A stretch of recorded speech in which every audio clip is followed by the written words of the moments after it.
성경은 두 가지를 다 말하고 있습니다.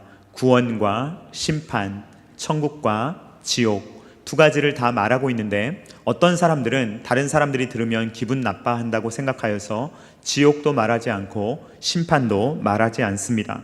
그러나 성경은 이 두 가지를 모두 다 말하고 있기 때문에 우리는 말씀을 전할 때 천국을 말할 때에는 반드시 지옥을 함께 말하고, 그리고 구원을 말할 때에는 심판이 있다는 것을 전해야 된다라는 것입니다. 구약 성경의 선지자들은 여호와의 날이라고 부르는 날이 있는데 이 날은 이중적인 날입니다. 똑같은 날인데 이 날이 누군가에게는 구원의 날이 되고 누군가에게는 심판의 날이 되는 것입니다.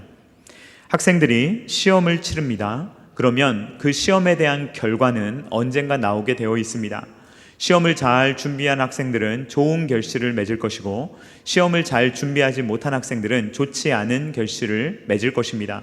똑같은 날입니다. 성적 공개의 날, 이 날은 똑같은데 누군가에게는 기쁨의 날이 되고 누군가에게는 힘든 날이 된다라는 것입니다.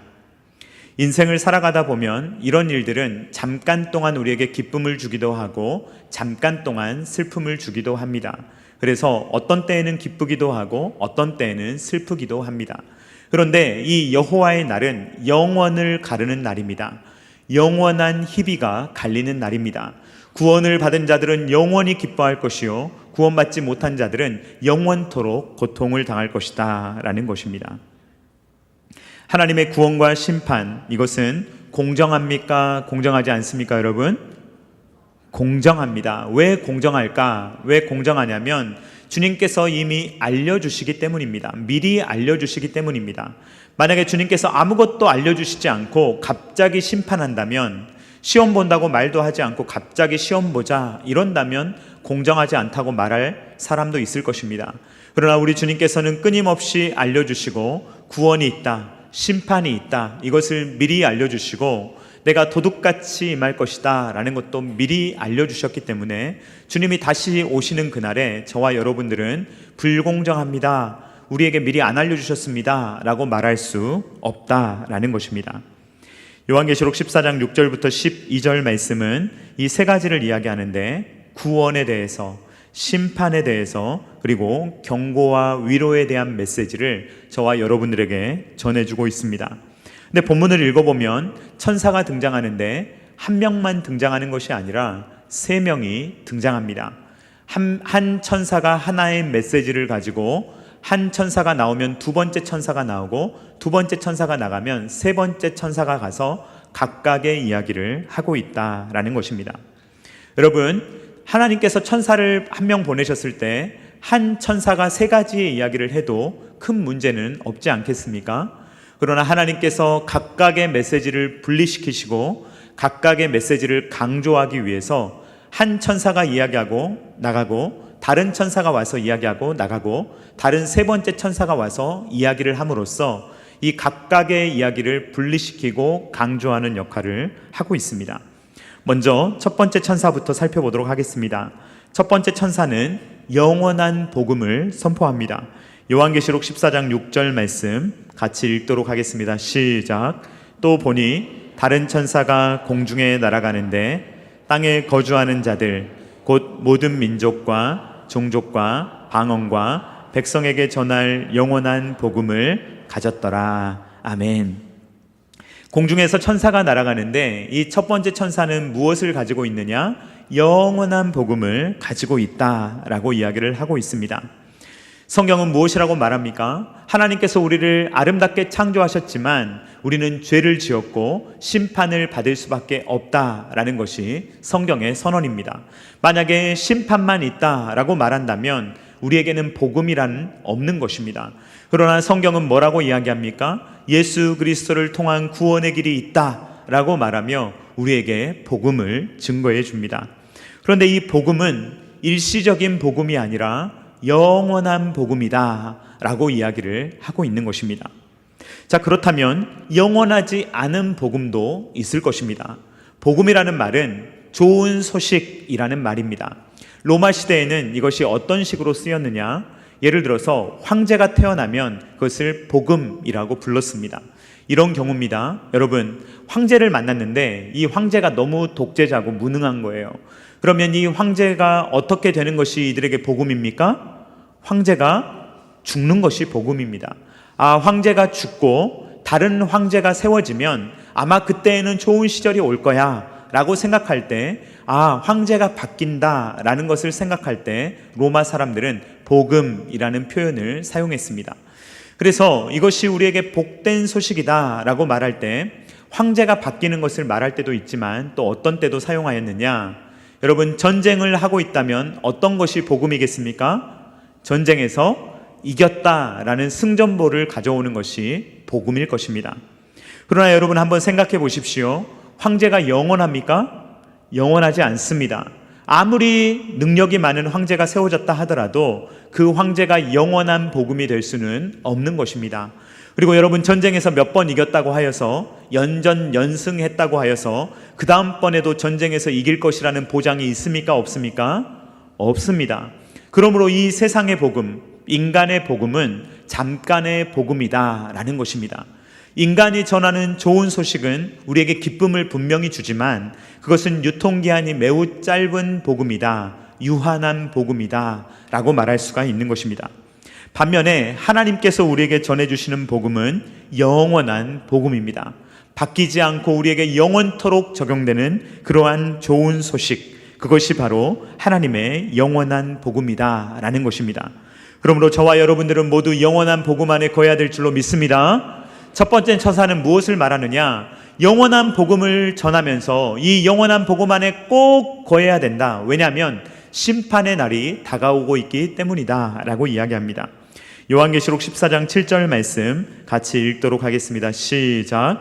그가 큰 음성으로 이르되 하나님을 두려워하며 그에게 영광을 돌리라. 이는 그의 심판의 시간이 이르렀음이니 하늘과 땅과 바다와 물들의 근원을 만드신 이를 경배하라 하더라. 아멘. 첫 번째 천사가 영원한 복음을 전하면서 이제 심판의 때가 오고 있습니다. 여호와의 날이 오고 있습니다. 그렇기 때문에 우리는 영원한 복음에 거해야 됩니다 라고 이야기를 하면서 하나님께 영광을 돌리라, 하나님을 경배하라 라고 그렇게 선포하고 있는 것입니다. 자, 이제 첫 번째 천사가 영원한 복음을 전하고 나갔습니다. 그러니까 이제 두 번째 천사가 와서 무엇을 이야기하느냐? 세상에 대한 심판을 선포합니다.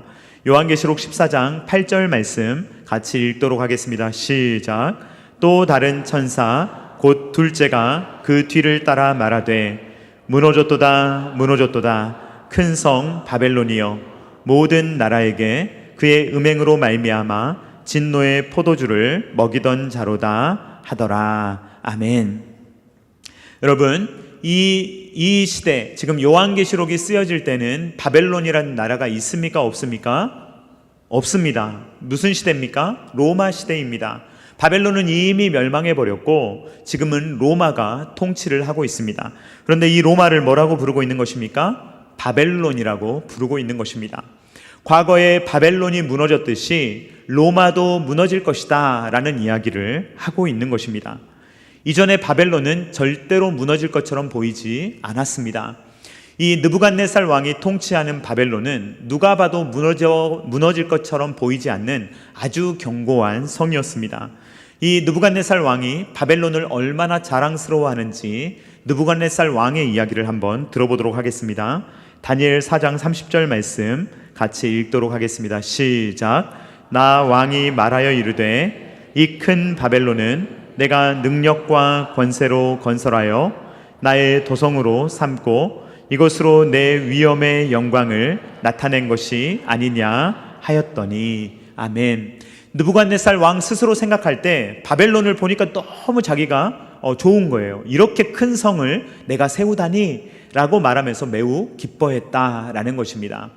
고고학자들이 바벨론에 대해서 연구해 보면 이 바벨론이 얼마나 대단하느냐, 이 성벽 위에 길이 있는데 성벽 위에서 마차가 달렸다고 합니다. 여러분, 성벽 위에서 마차가 달린다고 한번 생각해 보십시오. 어마어마한 성벽을 만들어 놓고 엄청난 규모의 성을 지어 놓고 그렇게 살았던 것입니다. 바벨론은 또 공중정원이라는 것을 가지고 있는데 이것은 세계 7대 불가사의 중에 하나입니다. 알렉산더 대왕도 이것을 보고 엄청나게 놀랐다라는 이야기가 역사적으로 전해집니다. 그때 당시의 사람들은요, 그 누구도 바벨론이 무너질 거라고 생각을 못했어요. 영원할 것만 같았죠. 바벨론이. 저런 바벨론이라면 절대로 무너지지 않을 거야 라고 사람들이 다 생각했다는 거예요. 그런데 그렇게 바벨론이 가장 잘 나갈 때 주님께서 예레미야에게 뭐라고 말씀하시느냐? 바벨론이 반드시 무너진다 라고 말씀하시는 것입니다. 예레미야 51장 64절 말씀 같이 읽도록 하겠습니다. 시작. 말하기를 바벨론이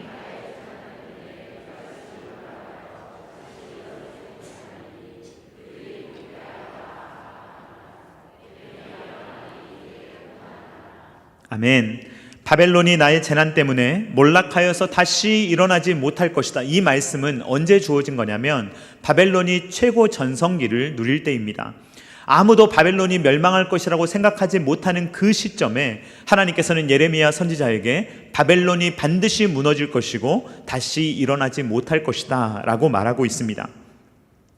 사도 요한은 이 말을 받아서 이 예레미야의 말을 받아서 요한계시록에서 큰 성 바벨론이 무너진다고 말하는 것은 로마가 멸망할 것이다 라는 말을 하는 것입니다. 여러분, 사도 요한이 이 글을 쓸 때 로마가 멸망할 것처럼 보였을까요? 그렇지 않습니다. 로마는요, 도대체 멸망할 것처럼 보이지 않는 제국이었어요. 그러나 로마도 반드시 멸망한다 라고 이야기를 했다는 것입니다. 여러분, 로마가 멸망했습니까? 지금도 있습니까? 로마가 멸망하지 않았습니까, 여러분? 아무리 대단한 제국도 오래 가지 못한다라는 것입니다. 여러분, 미국은 영원하지 않습니다. 중국이 영원한 것이 아닙니다. 러시아가 영원하지 않습니다. 아무리 강한 패권을 가지고 전 세계에 영향을 미친다고 하더라도 그 나라가 절대로 영원하리라는 법이 없습니다. 강성한 나라도 쇠약해지며 아주 잘 나갔던 나라도 어느 순간에는 쇠약해지기 마련이다라는 것입니다. 두 번째 천사가 하는 말은 무엇입니까? 이 세상에 아무리 강력한 나라가 있어 보인다 할지라도 이 세상 나라는 반드시 무너진다. 바벨론이 계속 바뀌죠. 어떤 다른 나라로 바뀌지만 그 나라도 반드시 무너질 것이다 라는 이야기를 우리에게 전하고 있는 것입니다. 그러므로 우리에게 바벨론에 소망을 두고 살아가는 것이 옳지 않다라는 이야기를 하고 있는 것입니다. 이제 세 번째 천사가 나타납니다. 이 세 번째 천사는 경고하고 격려합니다. 자, 누구에게 경고합니까? 하나님의 입맞지 않은 자들, 특별히 짐승의 표를 받은 자들에게 경고합니다. 짐승의 표를 받은 사람들은 잠깐은 좋을지 모르겠지만 영원토록 고통을 당하게 될 것이다, 역전될 것이다 라는 이야기를 합니다. 요한계시록 14장 9절로 10절 말씀 같이 읽도록 하겠습니다. 시작. 또 다른 천사 곧 셋째가 그 뒤를 따라 큰 음성으로 이르되 만일 누구든지 짐승과 그의 우상에게 경배하고 이마에나 손에 표를 받으면 그도 하나님의 진노의 포도주를 마시리니 그 진노의 잔에 섞인 것이 없이 부은 포도주라. 거룩한 천사들 앞과 어린 양 앞에서 불과 유황으로 고난을 받으리니. 아멘. 짐승의 표를 받는 사람들은 막 짐승에게 도움을 받고 매매를 하고 잠깐 이득을 누리는 것 같습니다. 그러나 이것이 완전히 역전되어서 하나님께서 그들을 심판하실 때 어떻게 되느냐? 그들은 이 섞인 것이 없는 포도주를 마시는 것처럼 된다라고 이야기를 합니다. 당시에는 포도즙을 만들면 원액입니다. 이 원액을 물에 희석시켜서 먹는 것입니다. 그런데 만약에 여러분 그 진액을 그냥 들이킨다고 생각해 보십시오. 그러면 얼마나 그것이 지독하고 진하겠습니까? 그것을 마시게 된다라는 말입니다. 하나님의 그 진노의 포도주, 희석되지 않은 그 하나님의 진노가 그들의 입에 쏟아진다라는 이야기를 하고 있는 것입니다. 그리고 이 지옥의 고통은 어떤 고통입니까? 불과 유황으로 당하는 고통이다라고 이야기를 합니다. 여러 가지 고통이 있지만 이 화상으로 당하는 고통이 가장 크다고 합니다. 지옥은 그런 곳입니다. 가장 뜨거운 곳, 그 고통스러움을 계속 당해야 되는데 밤이고 낮이고 쉴 틈이 없이 고통을 당하는 곳이 지옥이다라고 이야기를 하고 있습니다. 요한계시록 14장 11절 말씀 같이 읽도록 하겠습니다. 시작. 그 고난의 연기가 세세토록 올라가리로다. 짐승과 그의 우상에게 경배하고 그의 이름표를 받는 자는 누구든지 밤낮 쉼을 얻지 못하리라 하더라. 아멘.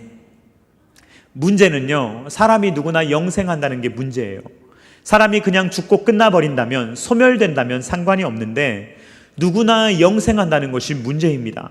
영생을 하는데 과연 하나님과 그 기쁨 속에서 쉼을 누리며 아름다운 영생을 누릴 것이냐, 아니면 지옥에서 불과 유황이 타는 곳에서 밤낮 잠도 자지 못하고 죽지도 못하는 곳에서 고통을 당할 것이냐, 이 둘의 차이인 거예요.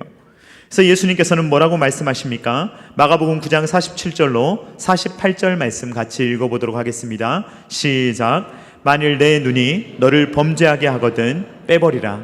한 눈으로 하나님의 나라에 들어가는 것이 두 눈을 가지고 지옥에 던져지는 것보다 나으니라.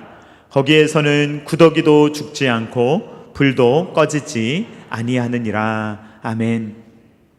죽고 싶어도 죽지 못하는 곳이랍니다. 그 고통이 밤과 낮으로 끊임없이 쉼없이 일어나는 곳이 바로 지옥이다라고 이야기를 하는 것입니다. 그러므로 뭐라고 이야기하는 것입니까? 지금 잠깐 고통을 당하더라도 성도들에게 인내하라는 것입니다. 지금 잠깐 견딜 때 짐승의 표를 받지 않고 하나님의 은혜 가운데 살아가면 평생 이 영원토록 쉼을 누리게 될 것이지만, 지금 짐승의 표를 받고 잠깐 짐승의 유익을 누리는 자들은 영원토록 고통을 당한다라고 이야기를 하는 것입니다. 그러므로 끝까지 믿음으로 인내하자라고 말하는 것입니다. 요한계시록 14장 12절 말씀 같이 읽도록 하겠습니다. 시작. 성도들의 인내가 여기 있나니 그들은 하나님의 계명과 예수에 대한 믿음을 지키는 자니라. 아멘. 그러므로 사도 요한은 뭐라고 말합니까? 주 안에서 죽는 자들이 복이 있다라고 말하고 있습니다. 요한계시록 14장 13절 말씀 같이 읽도록 하겠습니다. 시작. 또 내가 들으니 하늘에서 음성이 나서 이르되 기록하라. 지금 이후로 주 안에서 죽는 자들은 복이 있도다 하시매 성령이 이르시되 그러하다. 그들이 수고를 그치고 쉬리니 이는 그들의 행한 일이 따름이라 하시더라. 아멘. 우리 옆에 계신 분들과 같이 이렇게 한번 인사해 보겠습니다. 잘 죽읍시다. 여러분, 우리가 잘 죽을 수 있기를 주님의 이름으로 축원드립니다. 이 삶 이후에 영원한 삶이 있다는 것을 모르는 사람들은요, 웰빙만 이야기해요. 웰빙.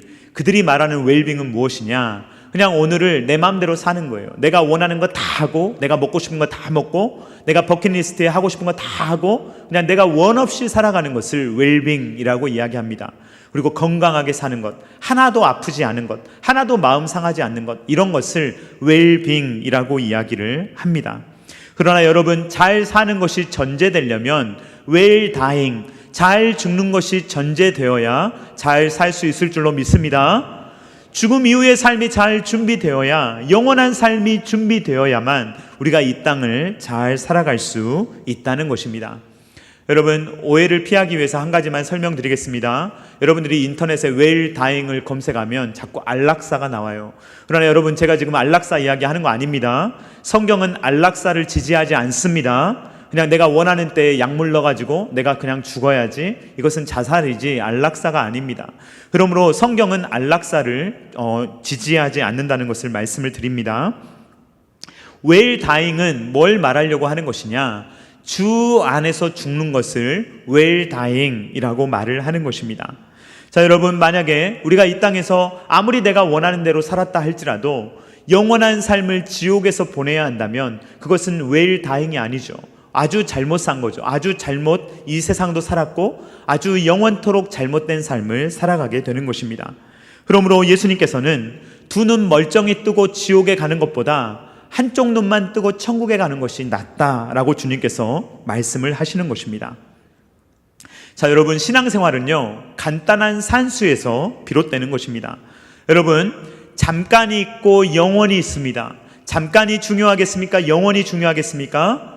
영원이 중요한 줄로 믿습니다. 무엇을 선택해야 됩니까? 잠깐이 아니라 영원을 선택해야 되는 줄로 믿습니다. 그렇기 때문에 우리는 신앙생활을 하는 거예요. 그렇기 때문에 지금 이 시간에도 우리가 다른 곳에 가서 놀고 우리가 원하는 것을 하는 것이 아니라 하나님 앞에 나와서 우리의 신앙을 고백하며 예배하는 삶을 살아가고 있는 것입니다. 그 이유는 잠깐이 중요한 것이 아니라 영원히 중요하다는 것이죠. 그래서 이 영원을 누리며 살아가는 삶을 살기 때문에 우리는 바벨론에 굴복하지 아니하고 영원한 복음에 기대어 살아간다라는 것입니다. 이렇게 새 천사를 향해서 우리가 여러 가지 말씀을 차례대로 들었습니다. 그리고 이 뒤에 본문에 어떤 내용이 등장하느냐, 오늘 본문에는 두 가지의 추수에 대한 그림을 우리에게 전해주고 있습니다. 두 가지의 추수인데 하나는 구원의 추수요, 하나는 심판의 추수입니다. 그래서 구원과 심판에 대한 강렬한 그림을 저와 여러분들에게 전해주고 있다라는 것입니다. 자, 먼저 구원에 대한 그림을 살펴보도록 하겠습니다. 구원에 대한 그림은요, 알곡이 거두어져서 창고에 들어가는 그러한 장면입니다. 요한계시록 14장 16절 말씀 같이 읽도록 하겠습니다. 시작. 구름 위에 앉으신 이가 낫을 땅에 휘두르매 땅의 곡식이 거두어지니라. 아멘. 여러분, 혹시 무엇인가를 심고 결실을 맺어 보셨습니까? 아마 여러분들 중에 그런 취미를 갖고 계신 분이 조금 있으실 겁니다. 자, 그러면요, 열매를 맺을 때 아마 그 기쁨, 희열, 그런 것들을 아마 여러분들이 아실 겁니다. 농부는 씨앗을 심습니다. 씨앗이요, 안 보여요. 땅 속에 들어가서 이게 도대체 살아있는지 나올지 알 길이 없습니다. 근데 시간이 지나면요, 이것이 쭉 자라더니 나중에 결실을 맺게 됩니다. 그러면요, 농부는요, 막 노래를 부르면서 그걸 이렇게 자르는 거예요. 자르면서 이 곡식이 거두어지는 것을 보면서 마음에 엄청난 희열을 느끼게 되는 것입니다. 예수님께서는 마치 농부처럼 알곡들, 저와 여러분들 알곡들을 거두시며 저와 여러분들을 천국 창고에 쌓아두시고 그 천국 창고에서 우리가 영원토록 기쁨을 누리게 될 것입니다. 그러나 쭉정이는 어떻게 됩니까? 쭉정이는 다 모아져서 불에 살라지게 됩니다. 마태복음 3장 12절 말씀 같이 읽도록 하겠습니다. 시작. 손에 키를 들고 자기의 타작마당을 정하게 하사 알곡은 모아 곡간에 들이고 쭉정이는 꺼지지 않는 불에 태우시리라. 아멘. 하나님의 인 맞은 사람들은 천국 창고로 가고 하나님의 인을 맞지 못한 자들은 모아져서 쭉정이처럼 불에 타게 된다라는 것이 천국과 지옥에 대한 성경의 그림입니다. 오늘 특별히 요한계시록 말씀에서 심판에 대한 이미지는 어떤 이미지로 그려지느냐, 포도즙 틀, 이 포도즙을 짜는 곳의 모습으로 묘사가 됩니다. 요한계시록 14장 20절 말씀 같이 읽도록 하겠습니다. 시작. 성 밖에서 그 틀이 밟히니 틀에서 피가 나서 말 굴레까지 닿았고 1600 스타디온에 퍼졌더라. 아멘. 지금 이것이 포도 알갱이들을 사람이 짓밟을 때마다 터지는 것처럼 심판이 무섭게 묘사되고 있는 것입니다. 성경은 종종 이 포도즙 틀에서 밟히는 것, 이것을 심판으로 묘사하고 이것이 튀는 것을 피로 묘사하는데 한 군데만 확인해 보도록 하겠습니다. 이사야 63장 3절 말씀 같이 읽어보겠습니다. 시작. 만민 가운데 나와 함께 한 자가 없이 내가 홀로 포도즙 틀을 밟았는데 내가 노함으로 말미암아 무리를 밟았고 분함으로 말미암아 짓밟았으므로 그들의 선연이 내 옷에 튀어 내 의복을 다 더럽혔음이니. 아멘. 자, 포도즙 틈에서 일하는 모습을 그림으로 한번 보도록 하겠습니다. 자, 이런 그림의 모습을 보면 이 포도즙 틀에서 사람이 이 포도알을 밟는 이런 모습을 우리가 볼 수가 있는데요. 네, 포도즙을 짜기 위해서 사람이 밟습니다. 포도알을. 자, 그림 한 번만 보여주세요. 자, 준비가 되면 띄워주시기 바랍니다. 자, 그러면 여러분 흰색 옷을 입고 있으면 어떻게 되겠습니까? 흰색 옷에 이 포도즙이 다 튀겠죠? 가끔 저는 이제 식사를 할 때 흰 와이셔츠를 입고 식사할 때가 많습니다. 그러면요, 어떤 날은요, 완벽하게 잘 먹었다고 생각되는 날이 있어요. 그런데 보면 어디 한 군데 묻어 있어요. 이 튀기지 않도록 하는 게 어렵더라고요. 근데 여러분, 포도알을 막 짓밟아요. 그러면 이 포도즙이 어떻게 되겠습니까? 온 몸으로 튀겠죠. 그러면 흰색 옷을 입고 있다고 여러분들이 상상해 보십시오. 그러면 여러분들이 일하고 나면 그 옷이 어떻게 되겠습니까? 완전히 피옷이 되겠죠. 그래서 이것이 심판을 이미지화할 때 이것을 많이 사용했던 것입니다. 그래서 포도즙 틀에서 이렇게 위에서 밟으면 이것이 이제 경사가 기울어서 밑으로 즙이 이렇게 흘러가도록 만들어져 있거든요. 그래서 일꾼이 막 밟으면 이 포도즙이 밑에서 이렇게 걸러지게 되는데 이 모습을 이제 심판하는 이미지로 사용하고 있다라는 것입니다. 자, 여러분, 이 포도즙이 옷에 잔뜩 묻은 모습을 생각할 때 오늘 본문을 보면 이 모습이 굉장히 끔찍하게 그려져 있는데 피가 옷에 묻었다라고 생각해도 무섭지만 여러분, 피가 마치 막 강물처럼 흐른다고 생각해 보세요. 이 영산강에 막 이렇게 막 피가 막 핏물이 흐른다라고 한번 상상을 해보시기 바랍니다. 그러면 얼마나 끔찍합니까? 오늘 본문의 말씀에 보면 이 피가 어디서부터 어디까지 흘렀는지 1600 스타디온에 퍼졌다라고 이야기를 하는데 피가 1600 스타디온에 퍼졌다. 이것은 대략 300km 정도 됩니다. 300km 정도 되면 이집트 국경에서 시리아, 오늘날 시리아의 국경까지 이 정도 온 이스라엘 땅의 범위를 넘어서서 완전히 피바다가 되었다라는 묘사입니다. 자, 그런데 이 피가 얼마까지 차올랐느냐, 이 끔찍한 모습인데요. 얼마까지 차올랐느냐, 말 굴레까지 차올랐다라고 성경이 말하고 있습니다. 여러분, 말 굴레는 어디에다 씌우는 것입니까? 말의 머리에다가 씌우는 것입니다. 그러니까 피가 어디까지 차올랐다는 것입니까? 말의 머리까지 차올랐다는 거예요. 그러니까 300km나 되는 그 넓은 지역에 피가 퍼지는데, 이 심판으로 말미암아서 피가 퍼지는데 이 피의 높이가 말 머리의 높이까지 차올랐다라고 오늘 요한계시록 말씀이 심판에 대해서 우리에게 묘사하고 있다라는 것입니다. 그래서 성경은 우리에게 구원과 심판에 대한 이미지를 알곡을 거두어서 천국 창고에 들어가는 모습과 포도즙 틀에서 완전히 밟혀서 으스러지고 피가 나는 장면으로 묘사함으로써 우리로 하여금 이 두 가지의 선명한 그림을 그리고 이 땅을 살아가도록 이야기를 하고 있다라는 것입니다. 여러분, 이 말씀은 누구에게 주어진 것입니까? 물론 요한계시록 말씀은 교회에 주어진 말씀입니다. 그러나 먼저 이 요한계시록 말씀이 누구에게 전해지고 있느냐? 불신자들을 향해서 전해지고 있습니다. 이 땅에서요, 아주 극소수의 사람들, 예를 들면 북한 사람이라든지 아니면 아주 오지에 사는 사람들 몇 사람을 제외하고는 누구든지 성경을 읽을 수 있습니다. 마음만 먹으면 성경을 구할 수 있고 마음만 먹으면 인터넷에 들어가서 성경을 읽을 수 있는 시대를 우리가 살아가고 있습니다. 그러니까 이 말씀을 읽을 때 불신자들의 마음에 두려움을 갖기를 원하는 거예요. 이렇게 지옥이 무서운 곳이구나, 이렇게 죽음 이후에 끝나버리는 것이 아니라, 인간이 소멸되는 것이 아니라 인간에게는 영원한 삶이 누구에게나 있는 것이구나, 천국과 지옥이 있는 것이구나 라는 것을 우리로 하여금 믿게 하기 위해서 이 말씀을 주고 있다라는 것입니다.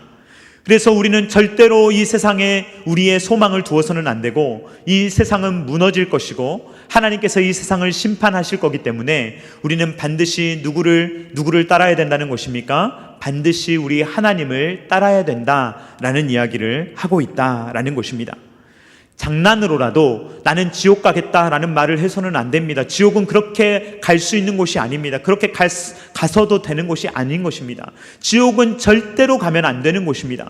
그것은 영원토록 고통받는 곳이요, 그것은 쉼이 없는 곳이요, 죽을 수도 없는 곳이요, 졸 수도 없는 곳입니다. 그러한 곳에 가면 되겠습니까? 절대로 안 된다는 것입니다.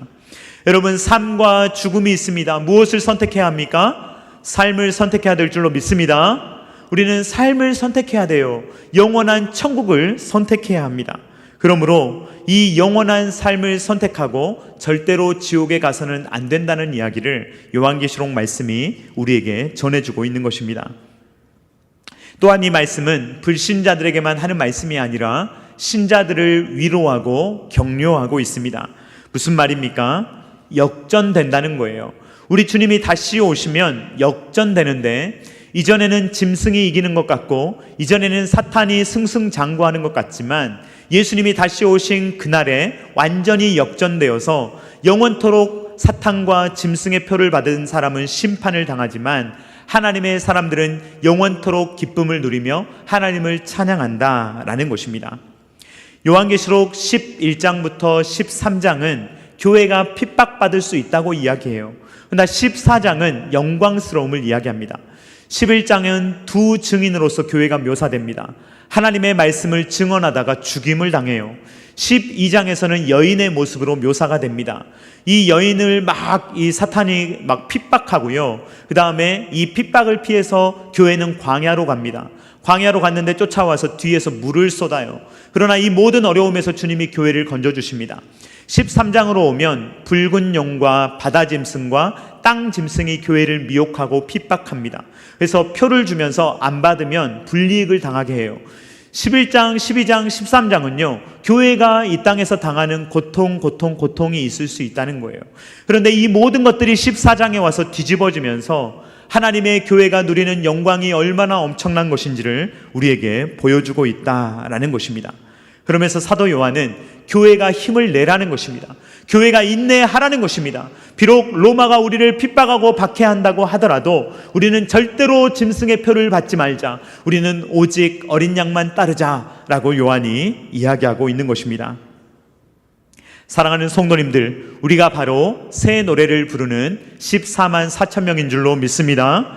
우리의 이마에는 하나님의 인이 새겨져 있는 줄로 믿습니다. 저와 여러분들은 영원한 복음을 이미 소유하고 있는 줄로 믿습니다. 그러므로 오늘날 우리가 해야 되는 일은 무엇입니까? 첫 번째로 우리가 해야 되는 일은 우리 주님께 잘 매달려 있는 것입니다. 우리의 포도나무이신 예수님께 더 잘 매달려서 주님이 주시는 은혜를 공급받으실 수 있기를 주님의 이름으로 축원드립니다. 이것이 우리가 할 일이에요. 그러면요, 우리가 아름다운 열매를 맺을 것입니다. 우리가 아름다운 열매를 맺으면요, 주님께서 낫을 딱 대시고요, 그러면요, 우리는 아름답게 알곡으로서 천국 창고에 딱 들어가게 될 것이에요. 그것이 우리의 정해져 있는 삶입니다. 여러분, 그렇다면 우리가 이 포도즙 틀에 있는 심판, 이 무서운 내용에 대해서 알아야 되는 이유는 무엇입니까? 그 이유는요, 예수님을 믿지 않는 자들이 당할 고통이 이렇게 크다는 것을 우리로 하여금 알게 하시고 무엇을 하라는 것입니까? 저와 여러분들이 복음을 전해야 될 줄로 믿습니다. 복음을 전하라는 거예요. 이 땅에 예수님을 믿지 않는 자들은 이렇게 큰 심판을 당할 것이니 나가서 복음을 전해야 된다라고 성경이 우리에게 이야기하고 있는 것입니다. 여러분, 추석이 다가오고 있습니다.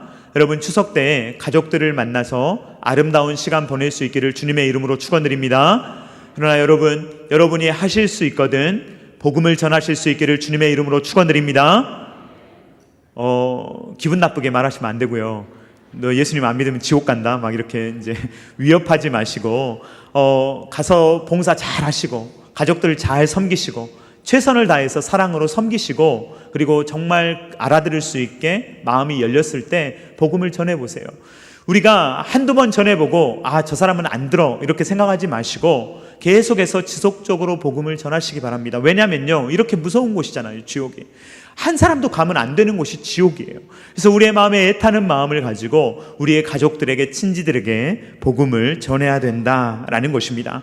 이렇게 오늘 말씀을 통해서 구원과 심판의 메시지를 통해서 구원받은 자로서, 이미 구원받은 자로서 그 구원에 더 거하며 아직 이 구원의 기쁨을 알지 못하는 수많은 자들에게 복음을 증거하라 라고 주님께서 두 개의 추수의 그림을 저와 여러분들에게 알려주시는 것입니다. 바라옵기는 저와 여러분들의 가족들 모두가 영원한 복음 안에 거할 수 있기를 주님의 이름으로 축원드립니다. 한 영혼도 빠짐없이 천국의 기쁨을 누리실 수 있기를 주님의 이름으로 간절히 축원드립니다. 예수님께서 다시 오시는 그날까지 믿음으로 살 뿐만 아니라 예수 그리스도를 담대하게 증거하며 살아갈 수 있는 저와 사랑하는 성도님들 다 되실 수 있기를 주님의 이름으로 축원드립니다. 같이 찬양하도록 하겠습니다. 지금은 엘리야 때처럼 우리 박수하면서 힘차게 찬양하도록 하겠습니다.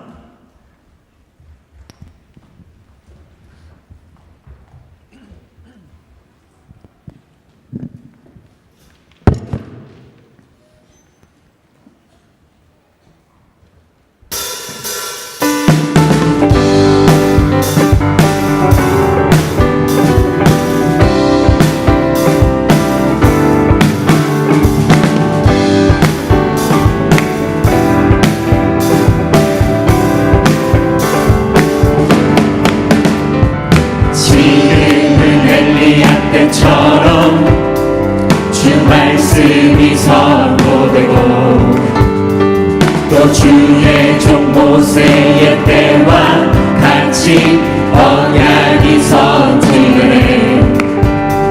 비록 전쟁과 기근과 비판 환난 날이 다가와도 우리는 광야에 외치는 소리 주의 길을 예비하라. 돌아주니 구름하시고 나팔 불 때에 다시 오시네. 모두 외치세. 이는 은혜의 해니 시온에서 구원이 임하네. 에스겔의 환상처럼 에스겔의 환상처럼 마른 뼈가 살아나며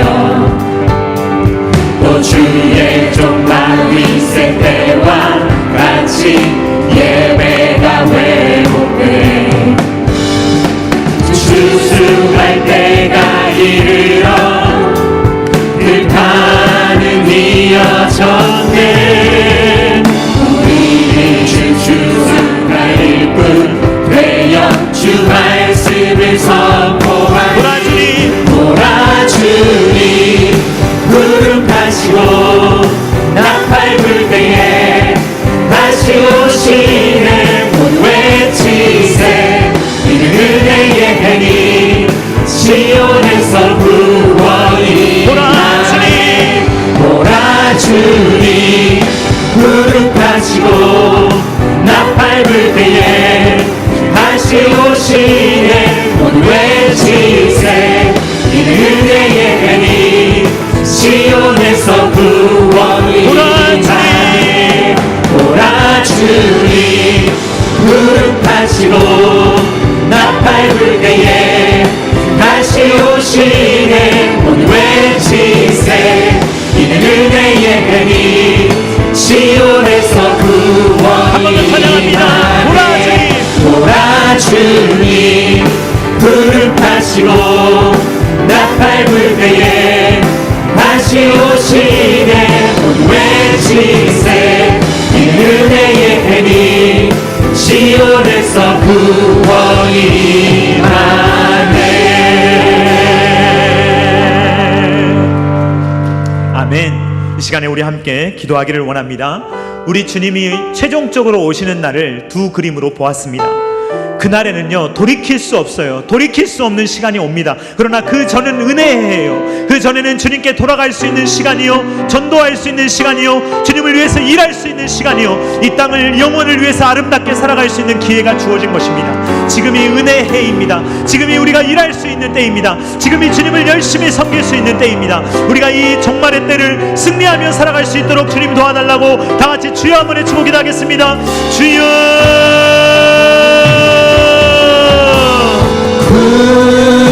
구원하심이 보좌에 앉으신 우리 하나님과 어린 양께 있도다.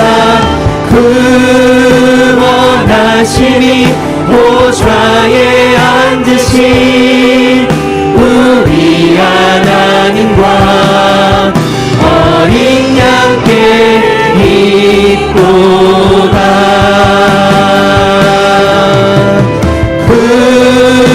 구원하심이 보좌에 앉으신 우리 하나님과 어린 양께 있도다. 구원하심이 보좌에 앉으신 우리 하나님과 어린 양께 있도다.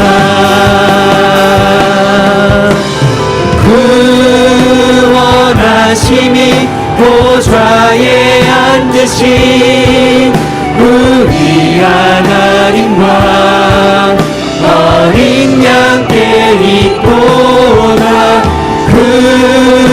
구원하심이 보좌에 앉으신 우리 하나님과 어린 양께 있도다.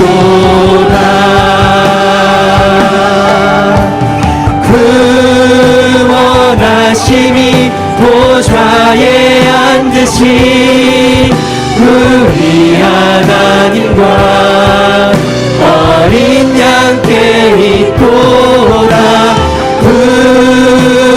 구원하심이 보좌에 앉으신 우리 하나님과 어린 양께 있도다.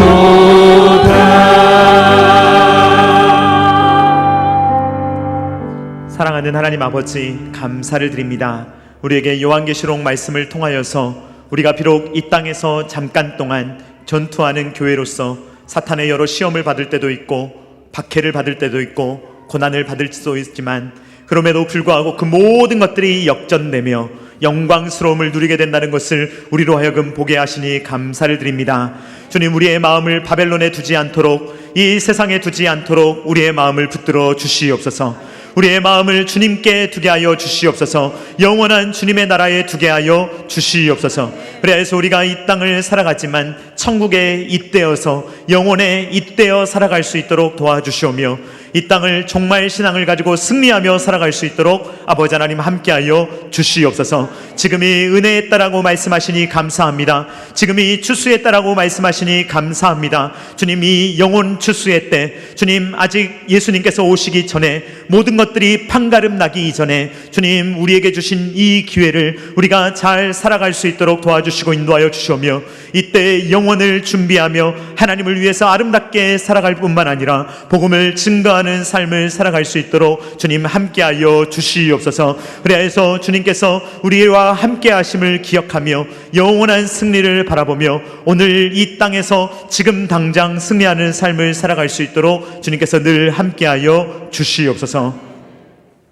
이제는 우리 구주 예수 그리스도의 십자가의 무한하신 은혜와 독생자 아들을 아낌없이 내어주신 성부 하나님의 사랑하심과 성령 하나님의 감동, 감화, 역사, 교통하심이 두 추수, 구원의 추수와 심판의 추수에 대한 확실한 그림을 가지고 이 땅 잠깐 살아가는 이 땅에 소망을 두는 것이 아니라 영원한 하나님 나라에 소망을 두며 우리가 잘 죽는 삶이 중요하다는 것을 기억하며 영원한 영생복락의 삶을 준비하며 정말 신앙으로 이 땅을 승리하며 살아가기를 원하는 사랑하는 모든 주의 자녀들의 머리 위에와 각 가정과 주님께서 피로 값주고 사신 참단 게다시교회 위에와 조국과 세계 열방 가운데 이제로부터 영원토록 함께 있기를 간절히 축원하옵나이다. 아멘.